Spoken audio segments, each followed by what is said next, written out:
pretty and less in trade. But let's chat about some of the performers, and Idea surely is one of them. Himanshu Kapania, the MD at IdeaCellular, joins us on the show.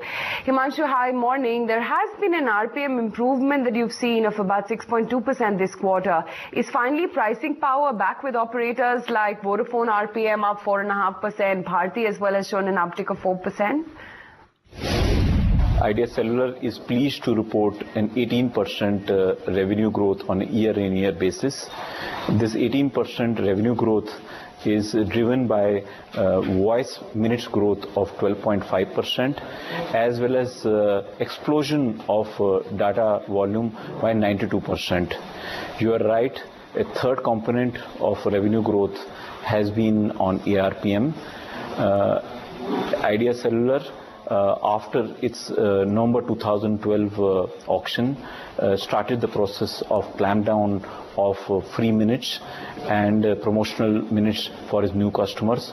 Its impact was seen in the last quarter, the quarter 4 of FY13, and we followed the same program for our existing customers and reduced the promotional minutes and free minutes for our existing customers, and its impact has been seen in this quarter. Our overall RPM has improved by 2.5 paisa, and it is not only on account of voice but also on account of higher VAS contribution, which has gone up from 15.2% to 16%. Having given all this information, I would like to also remind the viewers that the current voice realized rate that Idea has is similar to the voice realized rate that it had in quarter 3 of FY12. And our voice realized rate before that were much higher. It's only telecom companies which have had deflation over the last 4 years. Himanshu, so the big question which is occupying everyone's mind is that are these price improvements here to stay? Is there room for further improvement, or all the recent discount windings and price corrections already reflected in RPM? So we have started an experiment, IdeaCellular model of growth, and which is the mantra of our operation in the past was purely led by volume growth and subscriber additions. Because of not being able to make sufficient return on investment and return on equity, from quarter 4 we have started to clamp down on the minutes. So this exercise currently has been completed. We want to see its impact now on elasticity, which will be known in the period October to December, and then we will take a call what should be the next step for the company. But we would like to remind that the company remains focused on growth, company remains focused on consistent, competitive, sustainable and profitable growth, and all effort will be made by the company to achieve the same. Himanshu, why the 3,000 crore rupee QIP? Is it to repay debt or is it for capex? So let's go step by step. After this quarter results, IdeaCellular is pleased to share that we have among the lowest net debt to EBITDA of 1.39. We are also pleased to share that our cash profit is above 1,750 crores, and we're generating sufficient cash to finance our capital. We also have a very competitive price debt. So for managing our operations, we don't need any capital injection. Having said that, the board has given an enabling resolution for approval of 3,000 crore of QIP. The next step would be going to shareholders, and after shareholder approval, we will have a 12-month period to decide whether the company needs to inject further capital, or whether and the capital can be in form of equity or in the form of debt. Having said that, it is also known that Idea's licenses are coming up for renewal in 2015 and 16, and we wait to see the final prices that gets finalized in negotiation with DOT. Also, DOT has a very large component of spectrum, and we wait to see how the final valuations of spectrum get driven by TRAI. Himanshu, the FDI limit has been hiked to 100% for the sector. How do you see this changing fortunes of Idea and the telecom industry, and can we expect Idea to participate in any kind of an fundraising or stake sale activity at any stage?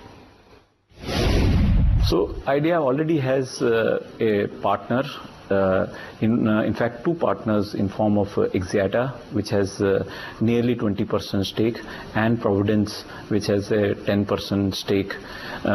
It's an Indian brand. At this point of time, the focus of the company is to be able to improve its standing in the Indian wireless market. We've been consistent in making investments both on capital, on capex, as well as on spectrum purchase. We are capable of being able to draw necessary funds which may be required to be able to grow this company. So at this point of time, Idea is focused to be able to get clear directions from policymakers on what is the way forward for growth of telecom business, and how policymakers are going to help in being able to assist in getting spectrum, which is a key raw material available with some operators who are not currently investing in it, how it is going to help in having a more benign M&A policy, and how it is going to make sure that the spectrum is correctly priced in the marketplace. So these are key policy directions that we are really looking forward to. Himanshu, TRAI is looking at spectrum pricing. Hopes are that pricing will be brought down substantially. How do you see spectrum auction logjam scenario panning out, and do you see room for further reduction in reserve prices?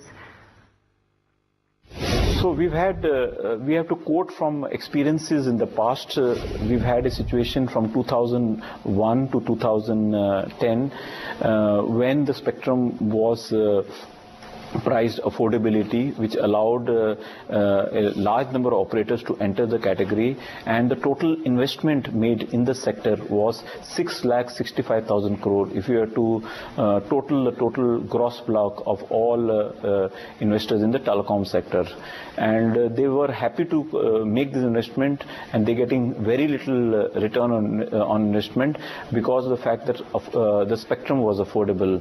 And this what really helped. It helped the consumers in India to be able to move from no telephony to a highest level of penetration. And India has moved to a number 2 country around the globe in terms of size of subscribers who own mobile phones. In comparison to that, we had a second situation of 2010 and then later in 2012 and 2013, where wireless broadband spectrum was sold at skyrocket prices because of shortage of availability, and which has impacted the growth of wireless broadband in the country. India is lagging behind on growth of wireless broadband. Even similar sized economies have moved far ahead because the investments that have been made in those markets are far higher, while the operators here spend a very large money on the spectrum. So we are extremely hopeful that TRAI will take a balanced view and will take a decision which is in the interest of consumers and the interest of the country, which will help grow the GDP of the country by a better and more affordable telecom services in India. Very much. I really appreciate your time, and congratulations on a stellar set of numbers. Jindal Steel on your screen, it has fallen another 6%. This is after it falls 12% from the day's high. So anything or any company which has got